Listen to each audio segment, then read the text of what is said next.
En el nombre de Jesús, amén.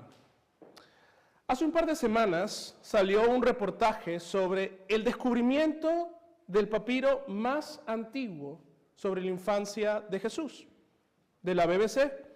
Esta pequeña porción que la han datado del siglo IV después de Cristo coincide con el Evangelio apócrifo de Santo Tomás.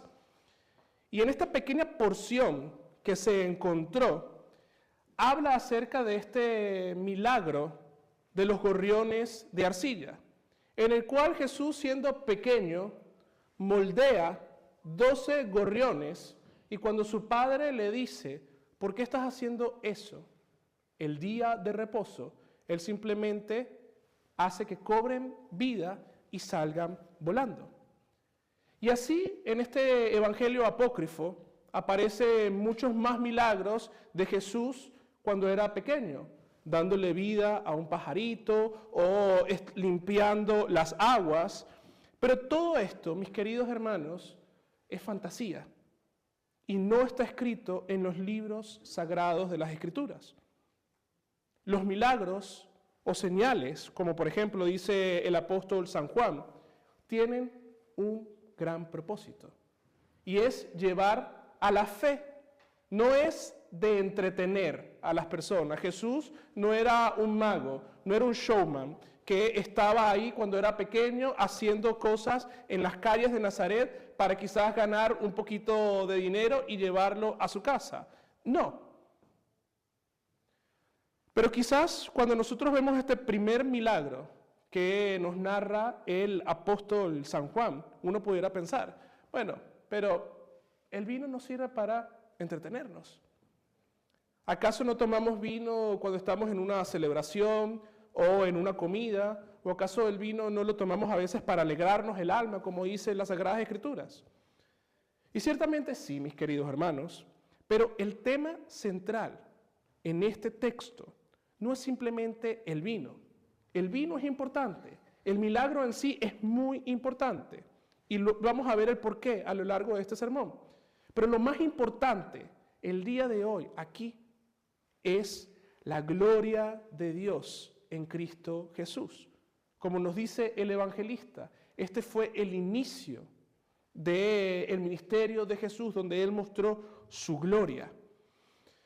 Y la Epifanía nos enfoca en la divinidad de nuestro Señor Cristo Jesús, el Dios hecho carne. Y Juan es un especialista en mostrarnos esto. Quédate con estas palabras para que puedas entender esta señal y el resto de señales, las 7 señales que aparecen en el Evangelio según San Juan. Y el Verbo se hizo carne y habitó en medio de nosotros, y vimos su gloria, gloria como el unigénito del Padre, lleno de gracia y de verdad. Esto es parte del prólogo del Evangelio según San Juan, y nos da la pista de todo lo que vamos a encontrar en su Evangelio. Jesús está iniciando aquí su ministerio, y Él lo inicia luego de su bautismo, que celebramos la semana pasada. Y en su ministerio Él va a estar dando señales de quién es Él, el Hijo de Dios. El reino del Mesías ha llegado en medio de nosotros. Y no es coincidencia de que Jesús elige un matrimonio para mostrarnos su gloria. Porque Jesús no solamente bendice este matrimonio y todos los demás matrimonios de ahora en adelante con su presencia, sino que también es una señal de lo que Él vino a hacer por nosotros, a casarse con su santa y preciosa iglesia. Cristo es el novio perfecto, que vino a purificar todo lo que había estado manchado o lo que está manchado por el pecado. El hombre necesita purificarse constantemente. Y fíjense, los judíos, ellos tenían ciertos ritos de purificación. Vamos a ver que el Evangelio nos dice que habían 6 tinajas para la purificación. Y nosotros también como cristianos tenemos un gran rito que Dios nos ha dejado de purificación. La diferencia entre el rito judío y el rito cristiano aparte de ser Cristo mismo quien lo instituye, es que la obra en el rito cristiano es 100% de nuestro Dios. El bautismo, el santo bautismo, es el rito de purificación en donde Dios nos ha llamado a cada uno de nosotros, donde Dios nos ha escogido, donde Dios nos ha limpiado a ti y a mí. Porque la gloria de Dios se ve en su servicio para la humanidad. Escuchamos la semana pasada que Cristo desciende a las aguas del Jordán y en su descenso Él purifica todas las aguas bautismales. Vemos en el Evangelio también, según San Juan, más adelante, que Él limpia, Él purifica los pies de sus discípulos, haciéndose siervo de ellos. Y luego más adelante, Juan y todos los demás evangelistas van a narrar cómo Jesús se hace el siervo de siervos, yendo a la cruz a morir por toda la humanidad. Jesús es el gran siervo que muestra su gloria en los lugares más extraños para nosotros. Jesús no fue a mostrar su gloria en la sinagoga, o en el templo, o en la casa de los fariseos, sino Él fue a los lugares más humildes. Él fue a una simple boda, la primera institución de nuestro Señor, el matrimonio, mostrando que Él vino a restaurar toda la creación, empezando de lo primero a lo último. Y es por eso que Jesús, en medio de esta boda, cuando su madre le dice, no hay vino, Él le dice, ¿qué tienes tú conmigo, mujer? Mi hora aún no ha llegado. ¿Pero qué hora se estaba refiriendo Jesús aquí? Juan, en el capítulo 12, nos va a decir cuál era la hora a la cual Jesús se estaba refiriendo. Y era la hora de ser glorificado delante del Padre en la cruz del Calvario. El pedido de María apura la entrega del vino sagrado de Jesús, o sea, su propia sangre. Aún no era momento, pero en preparación para ese momento, Jesús, siendo verdadero Dios y verdadero hombre, va a mostrar parte de su gloria a los asistentes de la boda, pero más que todo a sus discípulos, para que ellos crean en Él. Jesús está rompiendo aquí todos los estándares, no solamente los estándares físicos, sino todos los estándares religiosos de la época. Vemos, por ejemplo, cómo en el Antiguo Testamento, en la época de Moisés, los magos del faraón no pudieron convertir el agua en sangre, como hizo Dios mismo. Y nadie, hasta el día de hoy, ha podido convertir el agua en vino. Por más de que muchas personas lo intenten, no han podido hacerlo. Solo Jesús puede hacer un milagro tan grande. Los griegos, por ejemplo, creían que el dios Dionisio, él podía hacer esta gran cosa. Y era el dios de las viñas, y era el dios del vino, y hacían una gran celebración alrededor de esto, de este dios pagano. Pero Jesús, a diferencia de él, sí puede hacer las cosas. Hubo testigos que vieron este gran milagro.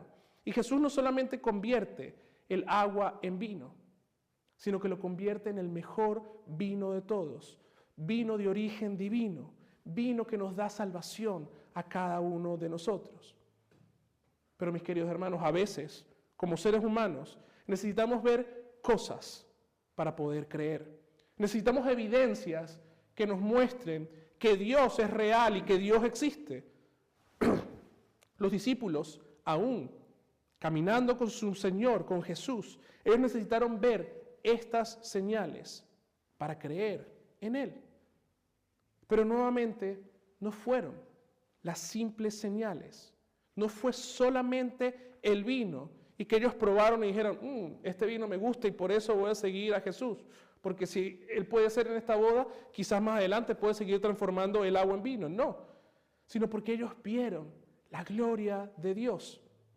Solo Dios puede hacer milagros tan grandes. Solamente Dios puede hablar y hacer que cosas sucedan. Solamente Dios puede decir que se haga la luz y se hace la luz. Solamente Dios puede decirle a un paralítico, levántate y anda. Y el paralítico se levanta y anda. Es por eso que necesitamos ver más allá de nuestros ojos. Necesitamos ver más allá de nuestro propio pecado. Necesitamos empezar a ver a nuestro Señor Jesucristo. No hay que buscar grandes respuestas rebuscadas sobre este milagro y sobre todos los milagros que aparecen en las Escrituras, sino más bien ver todo a la luz de lo que la palabra de Dios nos dice. Por ejemplo, este texto, las bodas de Canaán, el día de hoy, segundo domingo de Epifanía, donde vemos la gloria y la manifestación de Dios, uno se puede preguntar, bueno, ¿qué tiene que ver esto con la Epifanía? ¿Qué tiene que ver esto con la salvación? ¿Qué tiene que ver que Cristo bendice un matrimonio y la importancia de que Cristo esté en un matrimonio? Y lo acabamos de escuchar en la epístola del apóstol San Pablo. Él nos da la gran pista para entender este texto. Cristo y su iglesia. Cristo dio su vida por la iglesia, su novia, su esposa. Cristo derramó su sangre por su novia. Cristo protegió a su novia para darle salvación. Y hoy, nuestro novio, Jesús, sigue haciendo señales en la vida de cada uno de nosotros. Él nos da una nueva vida cada mañana que despertamos. Dios nos está regalando un nuevo día. Dios forma vida en lo oscuro. Dios sostiene nuestra vida por medio de su palabra, que crea fe.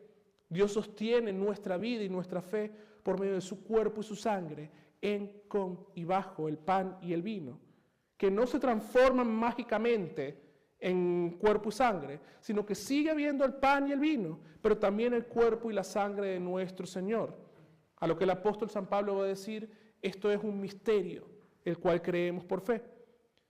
Y este misterio nos da perdón de nuestros pecados, perdón que Cristo ganó en la cruz. Como dice San Pedro y como dice también Lutero en el Catecismo, no con oro ni con plata, sino con su santa y preciosa sangre y con su inocente pasión y muerte, para que yo sea suyo y viva con él en su reino eterno.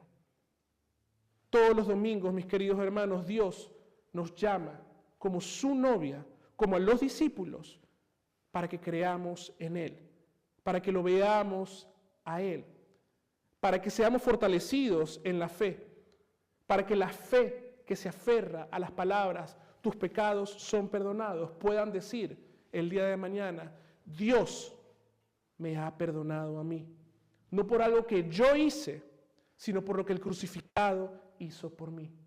Ir a la cruz del Calvario, dar su vida por mí, casarse conmigo en la cruz. La purificación que necesitamos, Cristo mismo ya la ha ganado. Y por eso, el último día, cuando estemos delante de la presencia de nuestro Dios, de nuestro novio, del esposo, nosotros vamos a poder decir, junto con todos los creyentes, hemos sido lo que hemos limpiado nuestras vestiduras con la sangre del Cordero. Sangre que vas a tomar el día de hoy para el perdón de tus pecados. Por eso, mis hermanos, no hay necesidad que Dios no pueda cubrir en tu vida. No hay pecado que Él no pueda perdonar.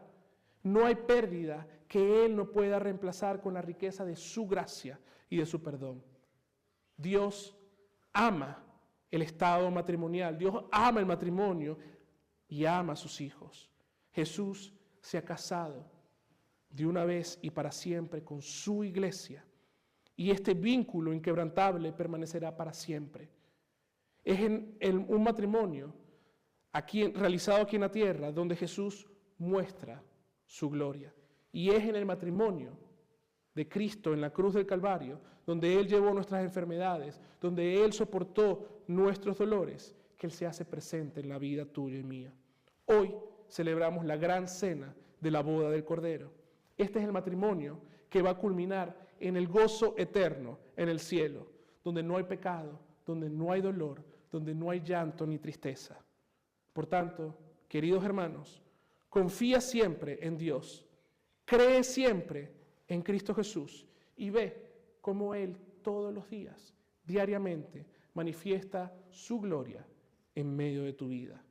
A ese único Dios y sabio Dios sea toda la honra y gloria, por siempre y para siempre. Amén.